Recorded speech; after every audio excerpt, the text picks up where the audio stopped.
Hello. नमस्कार प्यारे विद्यार्थियों। आज YouTube चैनल में आपका वापस से स्वागत है। आज हम पढ़ रहे हैं आवर्त सारणी के बारे में कुछ महत्वपूर्ण जानकारियाँ। यहाँ पर आवर्त सारणी से संबंधित कुछ महत्वपूर्ण बातें आपको बताई जाएगी। यदि वीडियो पसंद आए तो लाइक करिए, कमेंट करिए। ठीक है, देखिए सबसे पहले हम समझते हैं आवर्त सारणी के बारे में बेसिक से बातें कौन कौन सी होती है। देखिए, आवर्त आप सबको पता है, एक प्रकार से जो आपको प्रदर्शित हो रहा है इस प्रकार की डाची के अंदर दिखाई देती है, जिसके अंदर सबसे पहले ब्लॉक की हम बात करेंगे, उसको बोलेंगे एस ब्लॉक। इधर होगा वो एस ब्लॉक, इसके साथ होगा ये होगा पी ब्लॉक, इसके बीच में होगा डी ब्लॉक, और इनके जस्ट नीचे होता है आपके पास एफ ब्लॉक। ठीक है, इतनी बात आप सभी को समझ में आ रही होगी। अब देखो, आप देखते हैं यहाँ पर हम अध्ययन करेंगे तो यहाँ पर एस एस ब्लॉक की बात करेंगे। एस में अधिकतम जो वर्गों की संख्या होती है वो आपके पास 2 होती है। पी ब्लॉक में 6 होती है। डी में आपके पास क्या होती है, 10 होती है। और एफ में 14 होती है वर्गों की संख्या। अब देखो, वर्ग किसे बोलते हैं, जिसे आपको मैं बताऊं, जिसे यहाँ से इस प्रकार से आपके पास जो लाइंस है, इस प्रकार से आप अध्ययन करते हैं, इन लाइनों को हम बोलते हैं क्या, वर्ग। ऐसी लाइन, खड़ी लाइनों को, ऊर्ध्वाधर जो कॉलम्स आपको नजर आ रहे हैं ऐसे, तो उनको हम क्या बोलते हैं, इनको सबको बोलते हैं वर्ग। और इंग्लिश में इसको बोला जाता है ग्रुप। ठीक है, और इसके साथ जो आपके पास ऐसी आड़ी लाइनें होती है, कैसे आपने देखा होगा, इनको बोलते हैं आवर, या इंग्लिश में हम बोलते हैं इसको पीरियड के नाम से भी जानते हैं। ठीक है, आप सभी को ये बात समझ में आ रही होगी। देखो, तो यहाँ पे जो वर्गों की संख्या है वो आपके पास क्या होती है, वर्गों की संख्या होती है मेन रूप से 18। यानी पीरियोडिक टेबल में वर्गों की संख्या है वो कितनी होती है, 18। ये आपके पास वर्ग। और आवर्त की संख्या होती है वो आपके पास होती है, आवर्त की संख्या है वो होती है 7।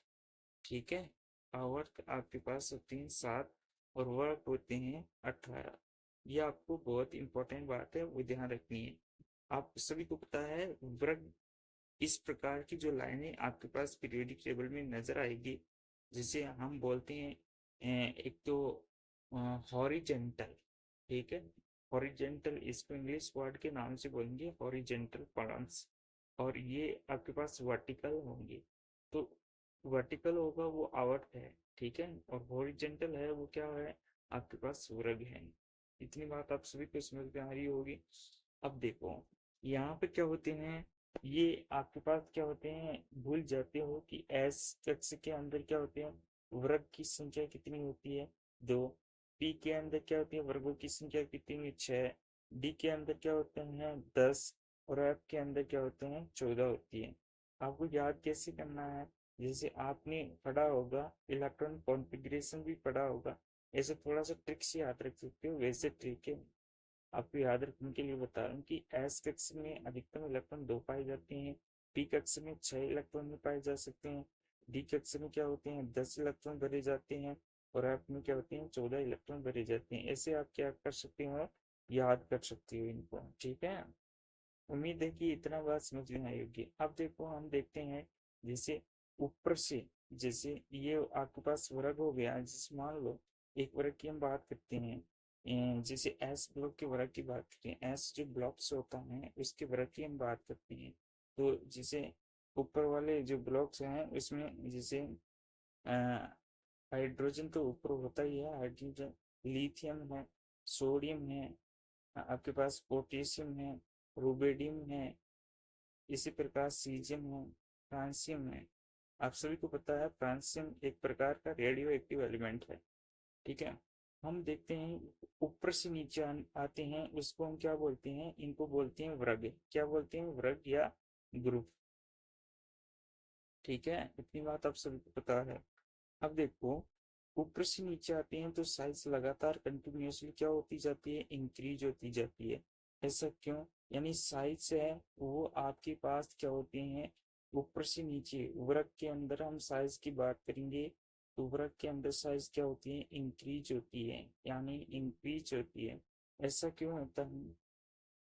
ऐसा क्यों होता है? ज्यादातर कंडीशन में साइज क्या होती है, बढ़ रही है। इसका मेन रीजन आपके पास है शिल्डिंग इफेक्ट है। कौन सा इफेक्ट है? Shielding effect. इसके बारे में भी हम जानकारी प्राप्त करेंगे, ठीक है, बाद में। तो इससे आपने ये समझा कि आपके पास क्या होते हैं, ऊपर से नीचे आने पर, अर्थात ऊपर से नीचे हम आएंगे तो आपके पास अप टू डाउन जाएंगे। कहने का मतलब अप टू डाउन, डाउन जाने पर क्या होते हैं, वृक्क के अंदर साइज लगातार क्या होती है, साइज क्या होती है, इंक्रीज होती है। वह द रीजन आपके पास किसके कारण होती है, शिल्डिंग इफेक्ट के कारण। अब शिल्डिंग की, अब इसी प्रकार क्या होते हैं, जिसे हम क्या होते हैं, ऐसे आवर्त के अंदर अध्ययन करेंगे, आवर्त वाइज अध्ययन करते हैं, इनको हम बोलते हैं आवर्त या पीरियड, ठीक है। आवर्त के अंदर अध्ययन करते हैं तो साइज लगातार क्या होती है, डिक्रीज होती है। किस कारण? कारण है इसका, कारण ज्यादातर कंडीशन में आप कारण पढ़ोगे तो इसका कारण है, आप सभी को मैं बता दूं, इसका कारण है सबसे मेन कारण है जेड इफेक्ट, ठीक है। और इस जेड इफेक्ट ये बहुत ज्यादा इंपॉर्टेंट है। तो नेक्स्ट वीडियो में हम शिल्डिंग इफेक्ट और जेड इफेक्ट के बारे में क्या होते हैं टारगेट करेंगे। यह वीडियो कैसा लगा आप हमें कमेंट करके जरूर बताइए। यदि अच्छा लगा तो इसके बारे में हम वीडियो बताएंगे कि शिल्डिंग इफेक्ट क्या होता है, जेड इफेक्ट क्या होता है, और किस प्रकार से एटम की साइज को क्या होता है, इंक्रीज करता है और किस प्रकार से डिक्रीज करता है। इसके बारे में आगे जानकारी दी जाएगी। Thank you for watching video.